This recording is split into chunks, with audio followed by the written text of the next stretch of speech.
सतगुरु की साजी निवाजी प्यारे साध संगत जी, प्यार और सत्कार से कहना धन निरंकार जी।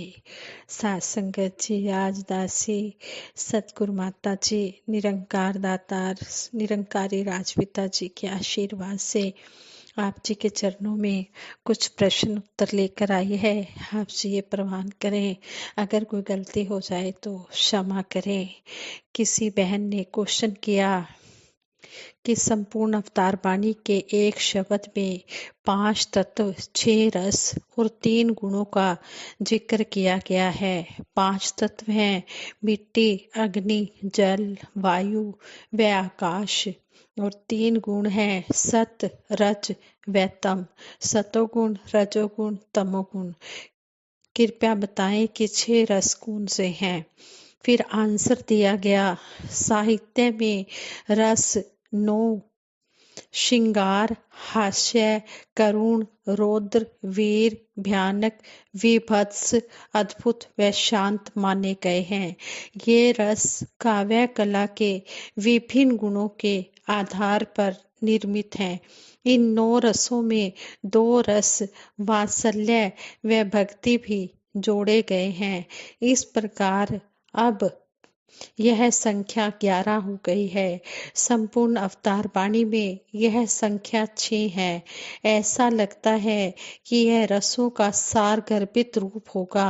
सृष्टि में रसों का आस्वादन हम 5 ज्ञानेंद्रियों के माध्यम से करते हैं।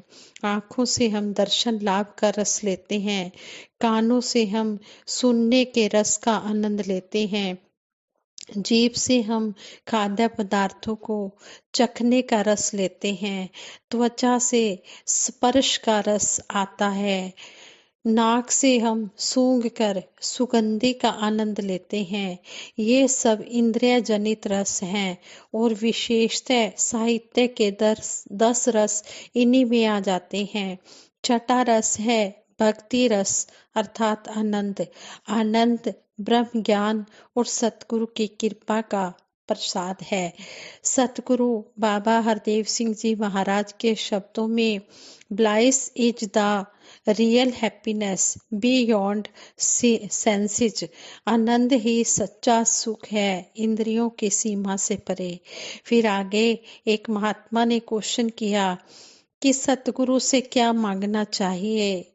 तो महात्मा ने आंसर दिया कि सतगुरु से हमेशा यही मांगना चाहिए कि पूरे जीवन भक्ति की निरंतरता बनी रहे, यानी कि पूरा जीवन हम भक्ति के रास्ते पर चलते रहें, क्योंकि सतगुरु भगत का पक्षधर होता है और यह जिसका पक्ष कर देता है उसे कभी विपरीत परिस्थितियों का सामना नहीं करना पड़ता।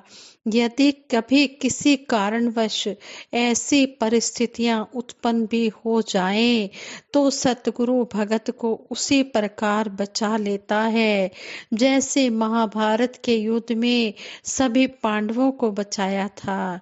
सतगुरु निरंकार जिसका पक्ष लेते हैं उसके जीवन में हर प्रकार की खुशियां समा जाती हैं। संपूर्ण अवतार वाणी शब्द नंबर 192 में यही समझाया गया है कि जिसका पक्ष करे तू स्वामी, उस बंदे लई मौज बहार। जिसका पक्ष करे तू स्वामी, उसदी कदी न होवे हार। जिसदा पक्ष करे तू स्वामी, उसनू पूजे एह संसार। जिसदा पक्ष करे तू स्वामी, उसनू कोई ना सके मार। सारी दुनिया वस विच तेरे, तू भगतां दे वस करतार। अपना कीता आपे जाने, दासन दास कहे अवतार। हाँ संगत जी, शब्द द्वारा हमें शहनशाह बाबा अवतार सिंह जी महाराज समझा रहे हैं कि जिसका पक्ष ये स्वामी ये निरंकार ले लेता है, उसकी सारी जिंदगी खुशियों से निकलती है, उसे किसी प्रकार की कोई कमी नहीं रहती। जिसका ये पक्ष कर लेता है, उसकी कभी भी हार नहीं होती। जैसे पांडवों ने भगवान श्री कृष्ण जी को मांगा और दुर्योधन ने सेना मांगी, उसने संसार का सहारा लिया और पांडवों ने भगवान का सहारा लिया तो उनकी जीत हुई। वो 5 पांडव थे और 100 कौरव थे, फिर भी वो हार गए क्योंकि उन्होंने संसार का सहारा लिया।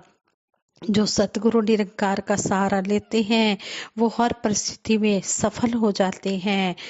और जिसका पक्ष ये निरंकार करता है, फिर उसकी पूजा निरंकार सतगुरु की तरह ही होती है।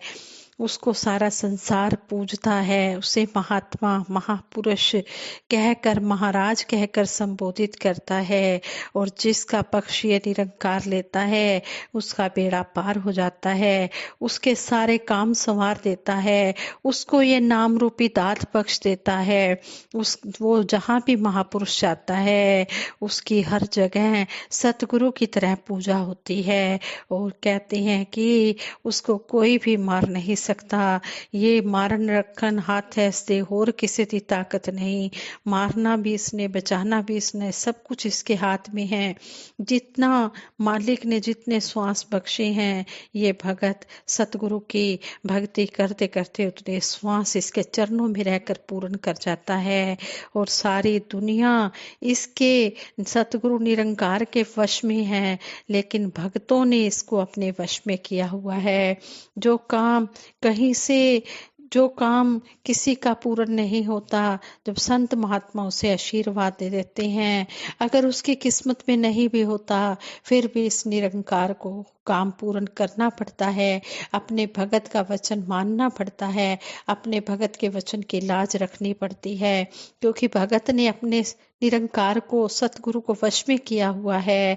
तो इस तरह इस शब्द द्वारा समझाया है। लेकिन ये पक्ष उसी का लेता है जो सतगुरु के कहे अनुसार कर्म करता चला जाता है, लगातार भक्ति में डूबा रहता है, जो सतगुरु की शिक्षाओं पर अमल करता है, जो अंदर बाहर से पाक साफ होता है। तो यहाँ पर यही समझाया गया है कि अगर हमने सतगुरु से मांगना है तो भक्ति ही मांगनी है।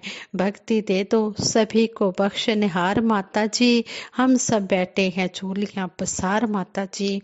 संत महात्मा हमेशा सबके भले की ही कामना करते हैं और सतगुरु के आगे यही अरदास करते हैं, हे सच्चे पातशाह सभी को भक्ति के साथ जोड़ के रखना, सभी को इसी तरह सेवा सिमरन सत्संग की दात देना।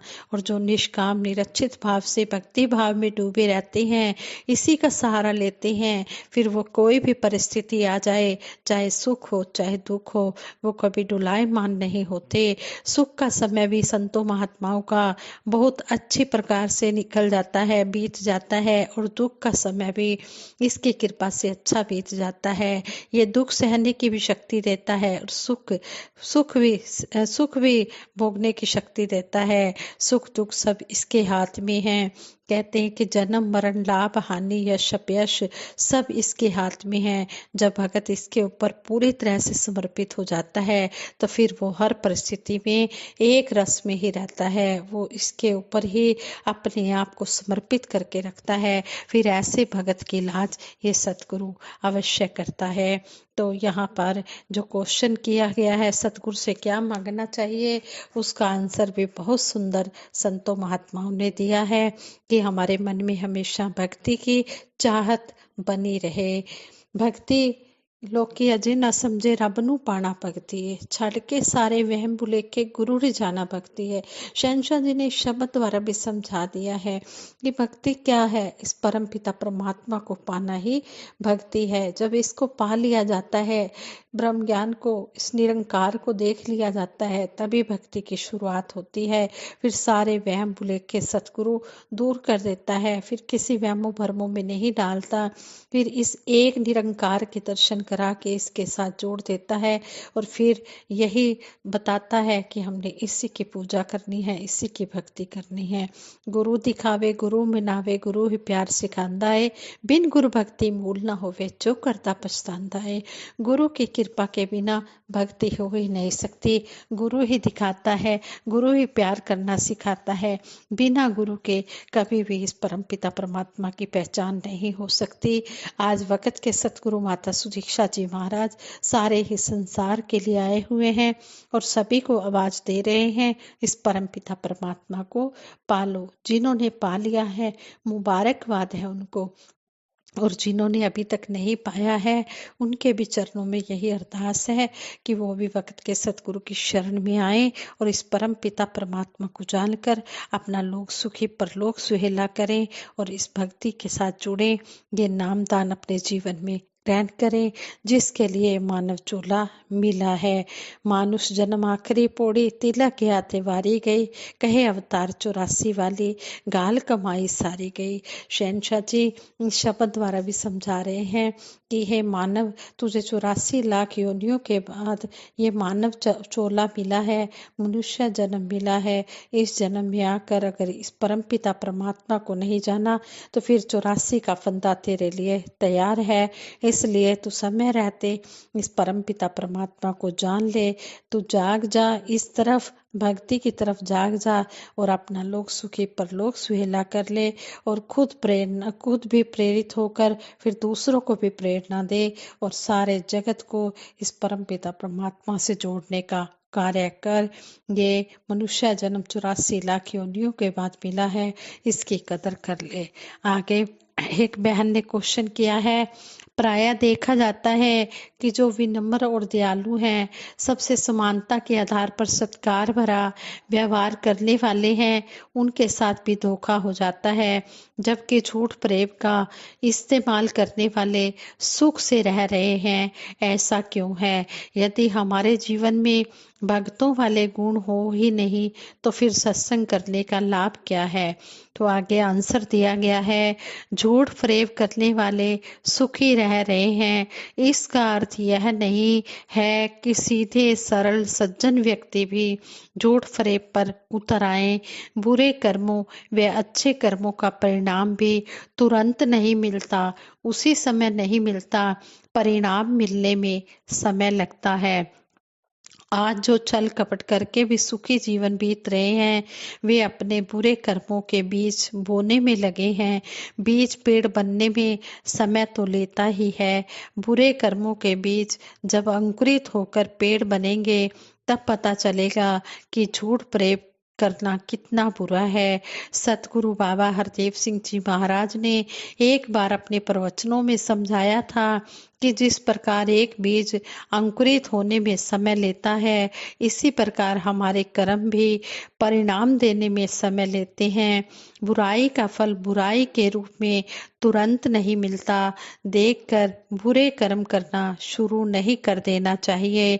जहाँ तक सत्संग में जाने पर भी भक्ति वाले गुण ना आने का क्वेश्चन है, इस संबंध में यही जानना सही होगा कि भक्ति वाले गुण धीरे धीरे विकसित होते हैं। यदि सत्संग में जाते रहेंगे तो भक्ति पूर्ण होने की संभावना बनी रहेगी। इसलिए भक्ति मार्ग पर लगातार बढ़ते रहने, विवेक को जागरूक रखने और भक्ति वाले गुणों को हासिल करने के लिए सत्संग लगातार करना बहुत जरूरी है। भक्ति भरा जीवन संतों जिए जाएं, सत्संग सेवा सिमरन सदा हम करते ही जाएं, गुण सतगुरु निरंकार के ही गाएं। साथ संगत जी, प्रश्नोत्तरी करते हुए दासी से बहुत सी गलतियां हुई होंगी, उन गलतियों के लिए आप जी क्षमा कर देना और आगे के लिए सुमत बख्शना, सद्बुद्धि देना, सद्विचार देना, सद्मार्ग देना और सभी के भले की कामना करते हुए दासी सिमरन कराएगी। सभी ने मिलकर सिमरन में साथ देना है। तू ही निरंकार, मैं तेरी शरण हाँ, मैनू बख्श लो। ਤੂੰ ਹੀ ਨਿਰੰਕਾਰ, ਮੈਂ ਤੇਰੀ ਸ਼ਰਨ ਹਾਂ, ਮੈਨੂੰ ਬਖਸ਼ ਲੋ। ਤੂੰ ਹੀ ਨਿਰੰਕਾਰ, ਮੈਂ ਤੇਰੀ ਸ਼ਰਨ ਹਾਂ, ਮੈਨੂੰ ਬਖਸ਼ ਲੋ। ਤੂੰ ਹੀ ਨਿਰੰਕਾਰ, ਮੈਂ ਤੇਰੀ ਸ਼ਰਨ ਹਾਂ, ਮੈਨੂੰ ਬਖਸ਼ ਲੋ। ਬੋਲੀਏ ਸਤਿਗੁਰੂ ਮਾਤਾ ਸੁਦੀਕਸ਼ਾ ਸਵਿੰਦਰ ਹਰਦੇਵ ਜੀ महाराज की जय। निरंकारी राज माता गुरु वचन अवतार की जय। साध संगत जी प्रेम से कहना धन निरंकार जी।